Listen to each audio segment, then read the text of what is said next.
আসসালামু আলাইকুম everyone. Chemistry suggestion আপনাদের সবাইকে স্বাগতম। আজকে আমরা কেমিস্ট্রি ফুল সাজেশনটি দেখব এবং বাজি ধরে বলতে পারি যে আপনাদের এই সাজেশনটি দেখলে কমন থাকবেই থাকবে। ওকে, এতে কোনো সন্দেহ নেই। সাধারণত আমি সাজেশনটা তৈরি করার আগে অবশ্যই একটা কোশ্চেনকে গত 2 থেকে 3 বছরের কোশ্চেন অ্যানালাইসিস করেই কিন্তু দেওয়ার চেষ্টা করি।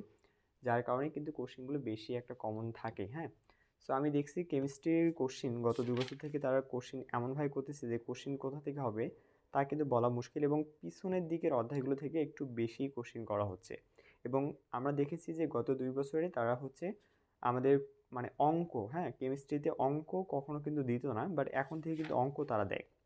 তো সব বিষয় মিলিয়ে কিন্তু আসলে তারা কোথা থেকে কোশ্চেনটা করে তার যদি একটা মানে মেইন থিম আমি যদি ধরে নিই বা একটু অ্যানালাইসিস করি তাহলে দেখা যায় যে তারা আমাদের দেখা যাচ্ছে হক বইয়ের প্রথম অধ্যায় এবং শেষের দিকে যে অধ্যায়গুলো রয়েছে সেই অধ্যায়গুলো থেকে তারা কোশ্চেনগুলো বেছে বেছে দিয়েছিল। এবং আমি যদি তোমাদেরকে এখন দাগানো শুরু করে দিই, সো আমি দাগানো শুরু করতে করতেই না হয় আস্তে আস্তে বিস্তারিত বলবো। সো প্রথম অধ্যায় থেকে দেখো যে আমরা কিন্তু প্রথম অধ্যায়ে এই যে এইদিকে যাদের হক বই আছে তারা হয়তো দেখবা শেষের দিকে দেখবা উদাহরণে কিছু ম্যাথ আছে এবং আমরা কখনোই এই ম্যাথগুলোতে ফোকাস দেই না, কারণ এগুলো আসে না। কিন্তু মজার বিষয় হচ্ছে গত 2 বছর থেকে এই অধ্যায়ের এই উদাহরণগুলো থেকে ম্যাথ আসতেছে, ঠিক আছে? তো আমরা এই ম্যাথগুলো অবশ্যই একটু দেখে নেব। 3 নাম্বার যে ম্যাথটা আছে অবশ্যই ভালো করে দেখতে হবে এবং এই ম্যাথগুলো কিন্তু শুধু সংক্ষিপ্তের ম্যাথ না, এগুলো রচনামূলকের ম্যাথ, হ্যাঁ? এটা অবাক করা একটা বিষয় যে মাত্র এই 3 থেকে 4 লাইনের ম্যাথগুলোই রচনামূলকে তারা দিচ্ছে গত 2 বছর থেকে। ওকে, ফাইন। এরপরে তোমরা 5 নাম্বার ম্যাথটা একটু নোট করে নিবে কষ্ট করে। এই যে ম্যাথ, জাস্ট তোমরা স্ক্রিনশট দিয়ে এগুলোকে 5 এবং 6 একসাথে দেখাই দিচ্ছি, নোট করে নিও। ওকে, ফাইন। এরপরে এদিকে বাকি দুইটা ম্যাথ 7 এবং 8 ম্যাথগুলো দেখবা প্রায় সিমিলার ম্যাথ, হ্যাঁ?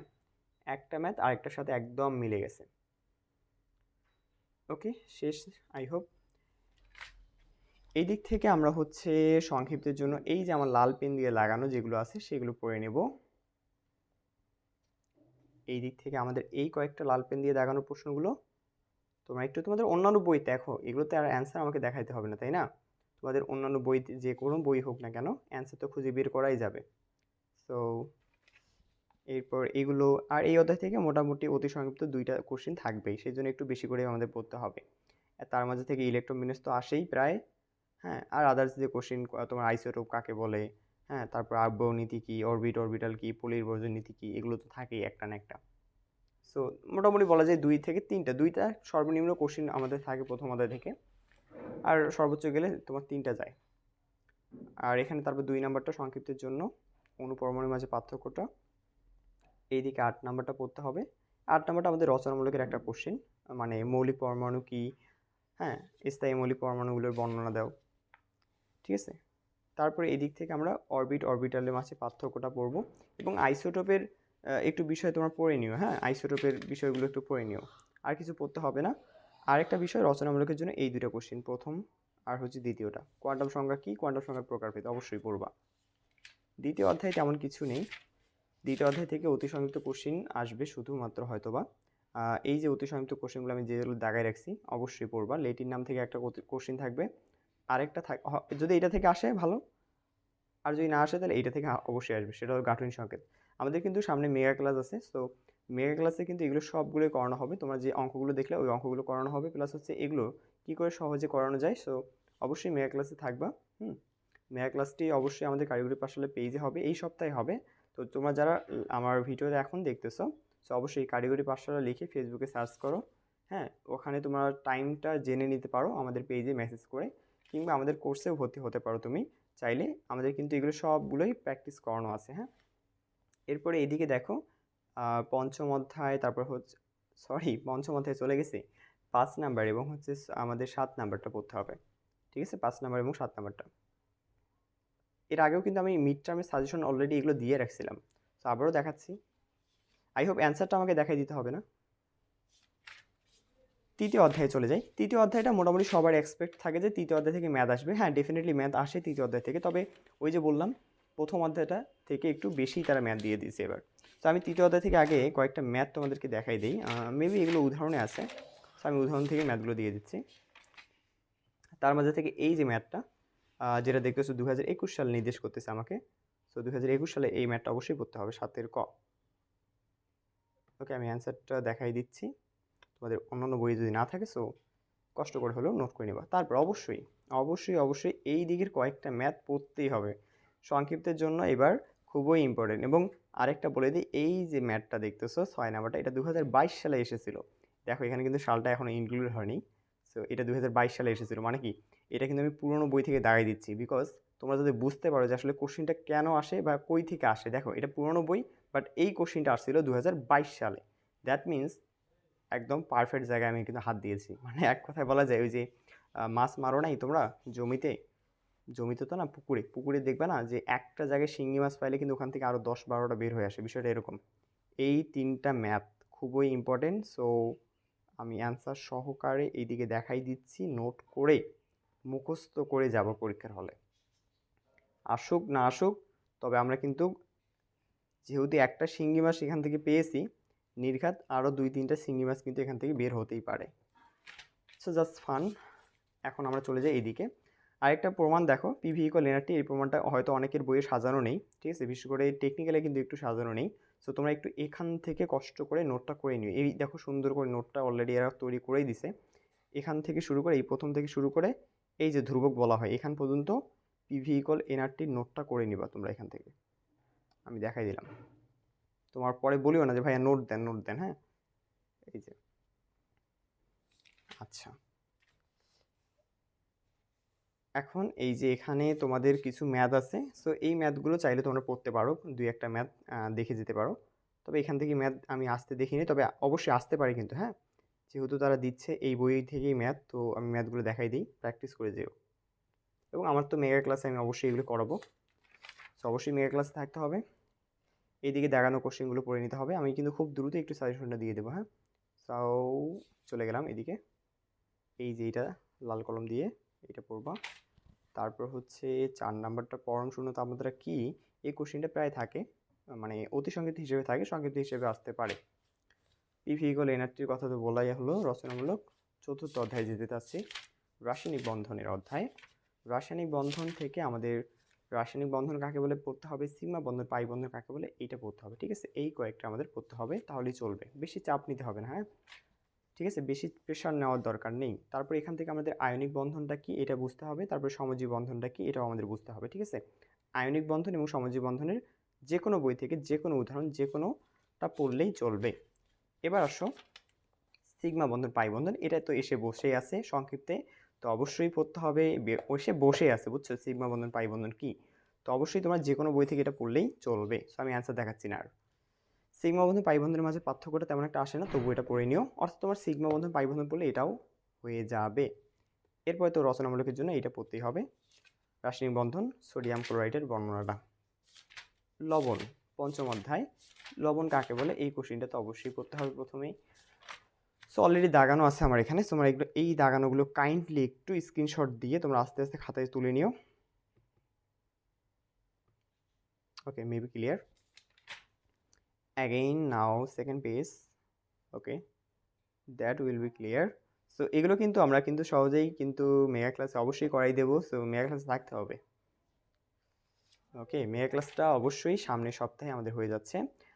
তো দ্রুত তোমরা পেজে জয়েন করো। এই যে দেখো এটা এটা তো কি বলবো বলো, কিছু বলার নেই একে নিয়ে, ঠিক আছে, এর লজ্জা শরম কিছু নেই, এতবার আসছে বলার মতো না, প্রতিবারে আসে।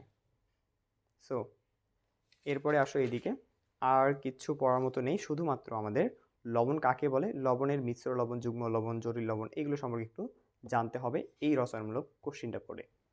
6ষ্ঠ অধ্যায় বাফার দ্রবণ। খুবই দুর্ভাগ্যবান একজন ব্যক্তি বাফার, যে কিনা রেকর্ড করে যাচ্ছে, মানে 2 বছর পর পর পর আসে, মানে বাফার দ্রবণ, মানে 6ষ্ঠ অধ্যায় মানে বাফার দ্রবণ ওটা আসবেই, কিন্তু গত 2 বছর থেকে ওই বাফার দ্রবণটাকে অবহেলিত করা হচ্ছে। তো এইবার কিন্তু চান্স বাফার দ্রবণের কাছে আছে, সে কিন্তু তোমাদের ফাইনালে আসার জন্য উপযোগী। তার আগে তোমরা এগুলো একটু দাগাই নাও, আমি রচনামূলক কোশ্চেনটাতে যাচ্ছি। সো এগুলো দাগানো শেষ, তোমরা একটু তোমাদের বই থেকে এগুলো কোশ্চেন খুঁজে বের করবে, আর যদি অ্যান্সার না পাও এখান থেকে সুন্দর করে নোট করে নিবা। ফাইনালি আমরা আসবো এখানে পিএইচ এর কাছে। বাবা, পিএইচ কাকে বলে তোমরা সেটা জানো, আমাকে আর বলতে হবে না সেটা। আমি যাচ্ছি আমাদের সেই অবহেলিত বাফার দ্রবণের কাছে, যে কিনা প্রত্যেকবারে আসে কিন্তু গত 2 বছর থেকে আসেনি। সো ফাইনালি তোমাদের জন্য কিন্তু খুবই বেশি ইম্পর্টেন্ট বাফার দ্রবণ।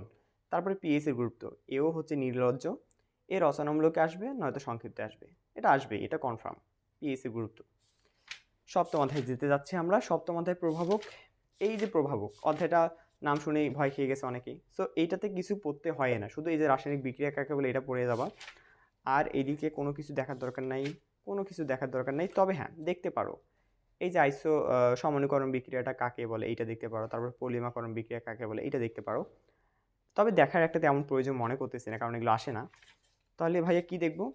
দেখবা তো শুধুমাত্র এই রচনামূলক কোশ্চিনটা, শুধুমাত্র অনলি রচনামূলক কোশ্চিনটা। সেটা হলো যে প্রভাবক বলতে কি বোঝায় এবং প্রভাবকের আমাদের যে প্রকারভেদটা, আমি কিন্তু এটা নোট করে রাখছি, সুন্দর করে নোট করে দিয়েছি তোমাদেরকে। সো এই নোটটা পড়লে তোমার 14 গোষ্ঠী সব কিছুই হবে এখানে, মানে অতি সংক্ষিপ্ত, সংক্ষিপ্ত সব কিছু এখানে কিন্তু এইটা পড়লেই চলবে, আর কিছু করতে হবে না। জারণ বিজারণ। জারণ বিজারণে কি বলবো? জারণ বিজারণেতে এটাও আসলে আমি দেখতে পাচ্ছি আসলে কোশ্চেনগুলো তোমাদের, বুঝছো যে কি হবে। তো জারণ বিজারণের থেকে অবশ্যই এই যে দেখো এগুলো, এগুলো হচ্ছে ধূমকেতু। এগুলো কি? এগুলো হচ্ছে ধূমকেতু, বাট এগুলো হচ্ছে মানে নির্লজ্জ, মানে এরা প্রত্যেকবারই আসে, ঠিক আছে। এই দেখো এই কোশ্চেনগুলো 7, তারপর হচ্ছে 8, এটা পড়তেই হবে, ঠিক আছে। মেগা ক্লাসে আসিও, এগুলো আমি শেখাই দেবো সব কিছু, ঠিক আছে। ওকে ফাইন, আমি অ্যান্সার দেখাই দিলাম। আর এগুলো হচ্ছে এক একবার আসতে পারে, সেই জন্য বেচারাদের একটু পড়তে হবে, জারণ বিজারণ কাকে বলে, রিডক্স কাকে বলে। তারপর সংক্ষিপ্তের এই কোশ্চেনটা তো মাস্ট বি পড়তে হবে, এটা পড়লে তোমাদের রচনামূলকও হয়ে যাবে। অনেকে বলছে যে ভাইয়া রচনামূলক আমরা কতটা লিখবো? এই যে এতটা লিখলেই চলবে, এখান থেকে এখান থেকে এখান থেকে এতটুকু। তারপর হচ্ছে এই যে এতটুকু করতে হবে, ওকে। এই যে দেখো রচনামূলক, রচনামূলকে এই চিত্রটা কিন্তু অবশ্যই দিতে হবে, ঠিক আছে। চিত্রটা দিলেই কিন্তু তোমরা এখানে অর্ধেক মার্ক পেয়ে যাবে। আচ্ছা, আর কিছু পড়তে হবে ভাইয়া? না, আর কিছু পড়তে হবে না। পানি, এই পানি অধ্যায়ে এমন একটা জিনিস আছে, সেটাও কিন্তু খুব অবহেলিত। দেখো দেখাচ্ছি একটু পর। তার আগে তোমরা ফটাফট এই কয়েকটা কোশ্চেন একটু স্ক্রিনশট দিয়ে দাগাই নাও। মেবি দাগানো শেষ। এই যে এই যে এই যে এইটা, এটা আসবে, এসে বসে আছে, হ্যাঁ এইটা নয়তো এইটা, এই দুইটা মাথায় রাখিও। এবার আসো, এইটা পড়িও পার্থক্যটা, এটাও মোটামুটি এসে বসে আছে কিনা সেটা জানি না, তবে মোটামুটি আসতে পারে, খড় পানি এবং মৃদু পানির পার্থক্য। এই যে দেখো অবহেলিত, পারমুটেড প্রণালীর মাধ্যমে পানির স্থায়ী ক্ষারতা অস্থায়ী ক্ষারতা দূরীকরণ, যেটা কিনা 2 বছর থেকে দিচ্ছে না তারা। সো খুবই ইম্পর্টেন্ট, এটা অবশ্যই পড়বা। তড়িৎ রসায়নে কিচ্ছু নেই বাবা, শুধু রয়েছে ইলেকট্রোপ্লেটিং কাকে বলে, এই কোশ্চিনটা বারবার আসে, মানে অতি সংক্ষিপ্তও আসে, সংক্ষিপ্ত আসে। সো এই যে ইলেকট্রো বিশ্লেষণ কি, এটা পড়ে যাইও, তাহলেই চলবে। এই যে 1 নাম্বারটা, আর কিছু পড়তে হবে না। মানে ইলেকট্রোপ্লেটিং কাকে বলে, এই যে ইলেকট্রো বিশ্লেষণ বা এই যে এই যে 1 নাম্বারটা পড়লেই চলবে, আর কিছু পড়ার দরকার নেই, ঠিক আছে। ফাইন ভাইয়া, এবার আসো 11 অধ্যায়। এই যে ফাউল মার্কা অধ্যায়গুলো দেখতেছো, এবার নাম আমি শুরু করব।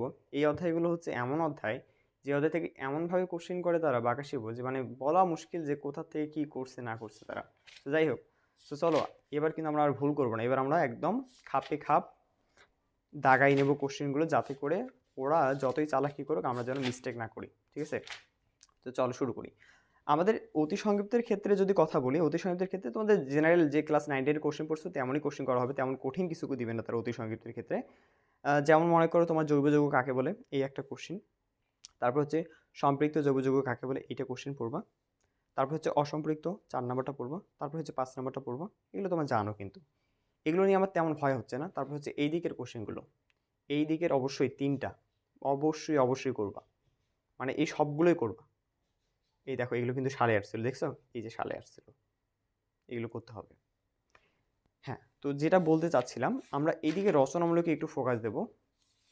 রচনামূলকের কোনগুলোতে ফোকাস দিতে চাচ্ছি আমরা? এই যে এই বোর্ডের যে কোশ্চেনগুলো আছে, এই যে বোর্ডে যেগুলো আসছিল, এগুলোতে আমরা একটু ফোকাস দেবো।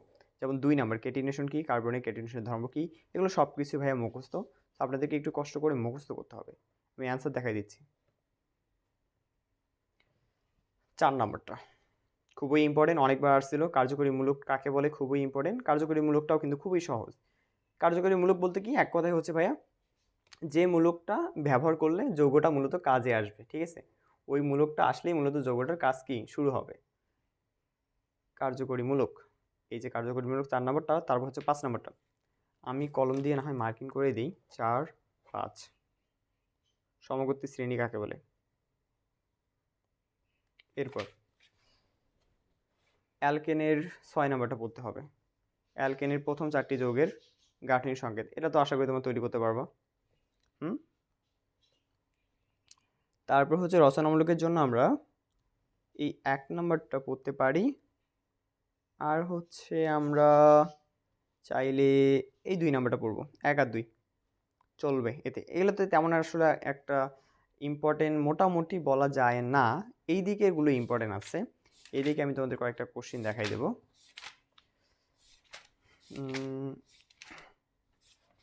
এখান থেকে হাইড্রোকার্বন কাকে বলে শুধু এতটুকু পড়িও বাবা, তাহলে চলবে। অ্যালকেন, অ্যালকিন, অ্যালকেন এগুলো তো তোমরা সবাই জানো, এগুলো ক্লাস 9-10 এ পড়া, এগুলো এখান থেকে তেমন কিছু আমি দেখতেছি না।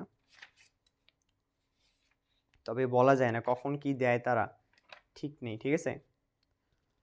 আচ্ছা, এখানে হচ্ছে স্টার্চ হতে অ্যালকোহল প্রস্তুতি, ওই প্রক্রিয়াটা আমি দেখতে চাচ্ছি, ওটা কোথায় গেল? ওইটা শুধু আমি দেখাই দেবো তোমাদেরকে এখানে। স্টার্চ হতে অ্যালকোহল, তো কোথায় কোথায় গেল? এই অধ্যায় কি আছে নাকি অন্য অধ্যায় আছে সেটা আমাকে দেখতে হবে। এই অধ্যায় যদি না থাকে তাহলে ভালো, এই অধ্যায় থেকে তেমন কিছু আর পড়ার দরকার নেই। তবে হ্যাঁ, অবশ্যই কোশ্চিন তো তারা করবেই, হ্যাঁ, এটা হলো সবচেয়ে বড় কথা। কিন্তু কোশ্চিন কই থেকে করবে তারা সেটা বলবে না কিন্তু, কারণ যেহেতু নতুন অধ্যায় সবগুলোই, এই দেখো এখানে নাই। তাহলে আমরা প্রথমে আসতে, যাই হোক 13 অধ্যায় আগে দেখাই নিই। 13 অধ্যায় হচ্ছে আমরা এই কোশ্চিনটা করবো, অ্যালকোহলের শ্রেণীবিভাগ। এখান থেকে শুরু করবো, আমি অ্যান্সার সহ দেখাই দিচ্ছি, যদিও বা আমি নোট করে রাখছি।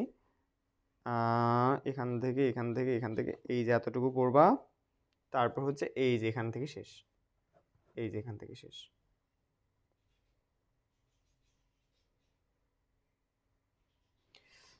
ওকে, অ্যালকোহলের শ্রেণীবিভাগ কাকে বলে, এটা রচনামূলক কোশ্চিন দেখাই দিলাম।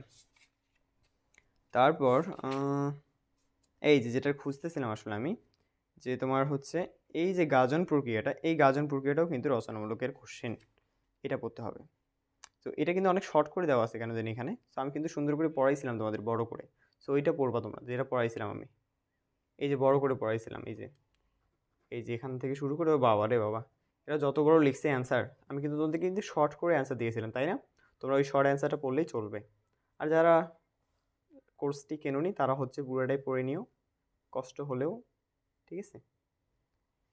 আচ্ছা, এখন দেখো এইদিকে আমরা চলে যাই।